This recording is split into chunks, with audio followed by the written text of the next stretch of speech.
So how much money do you need to actually put down on a house? If you have 20% or more, go ahead. You can put it down. That's an option. But you do not need 20% to put it down. There are a lot of options for you. So my biggest piece of advice for anyone is to talk to a lender, figure out what you are pre-qualified or pre-approved for right now, and then determine your next steps. Whether it's looking for a house because it's a great approval, or doing X, Y, and Z to get a better pre-approval. Now, just as a disclaimer, one of the reasons why you would want to put 20% down or more is to avoid the added cost of private mortgage insurance or PMI. So if you have less than 20% equity in the home, then this private mortgage insurance is tacked on to your monthly price. Now, it's very minor, so for me, I don't mind. If that is a concern of yours and you don't want that and you have 20% down to give, then by putting 20% down, you avoid that added cost. If that 20% either you don't have or it spreads you way too thin, you have other options. I'm also going to talk about why personally I won't put 20% down even if I have that 20%, and that's just based on my circumstances right now and kind of my philosophy on real estate and my goals. So that's specific to me. Now, I have preferred partners such as title company, lenders, financial advisors, etc. I will never recommend somebody who I have not used personally because that's just going to come back to hurt me. So everybody that I provide as a resource is a solid resource that I would trust with my own financials or my own home process. Almost every lender will have some sort of program or package for first-time home buyers. Then there can also be some down payment assistance program.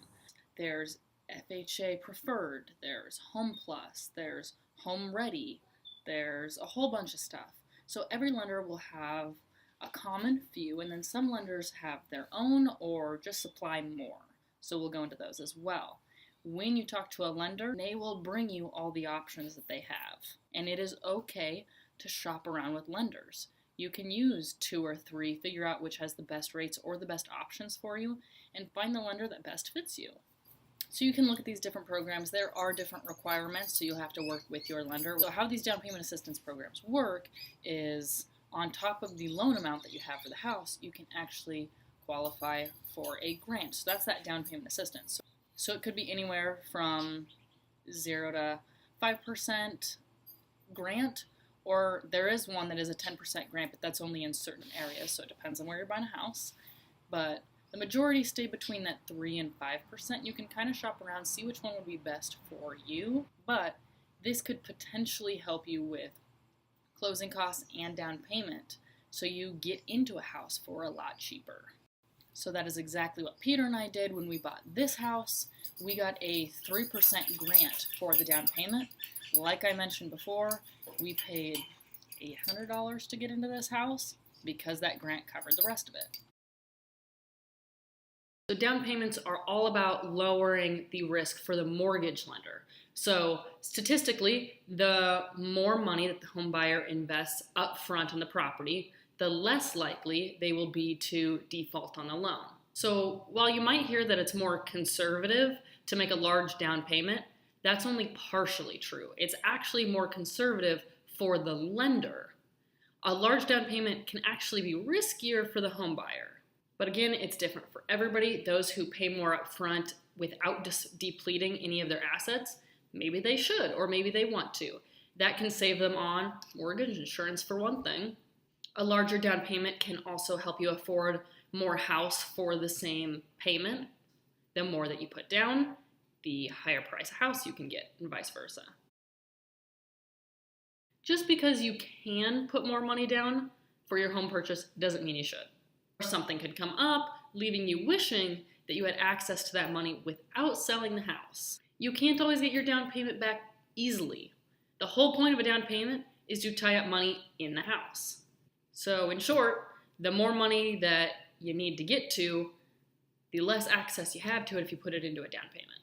Also, with a larger down payment, you can be at risk if the home value drops. So a down payment protects the bank, not the home buyer. So home values are tied to the U.S. economy. Most of the time, the economy is making those little gains. You're definitely seeing that in this Phoenix area, and home prices are rising. But sometimes it doesn't always go up. So let's consider a situation with two different buyers. Buyer number one puts 20% down on a $300,000 home, which is about $60,000. And then buyer two uses an FHA to put 3.5% down, so about $10,500 on a $300,000 home. So same price, just different down payment. Now let's keep in mind that buyer one will have a lower monthly payment because they put 20% down. But with that down payment, that's about a $50,000 difference between the 20% and the 3.5%. So during that time, you have $50,000 at your disposal, whether you invest it into something else and make money, or put it into savings, or buy the furniture, or repairs for the house, or anything else. That's a big difference. You're probably catching on to the reason why I don't put 20% down, because I want that money for the repairs or for anything else that happens in my life, because I'm not going to be living there forever. Why tie up that money in the house where I can't use it? Higher monthly payments don't bother me compared to $50,000. If home values fell 20%, buyer one and buyer two don't have any equity in their home. However, buyer one lost a lot more because they had that bigger down payment in there. So really, which home buyer is more conservative? The one who put the least amount down. So I don't want to tie that money up in a home that I can't touch until I refinance or sell. I would rather use that money to work on rehab projects around the house, to buy the furniture for the house, to do other investments, or do anything else with that money. And because I put a lower down payment down, that means my monthly payments are a little bit higher. It's such a small margin that it does not matter to me at all, because I have a lot more money at my disposal to use for what I want. That is just my philosophy. Everybody is going to be a little bit different, and your circumstances will determine that more. So again, my biggest part of advice is to just talk to a lender and look at your options. You do not have to be locked in or act on anything, but it gives you a lot of open doors.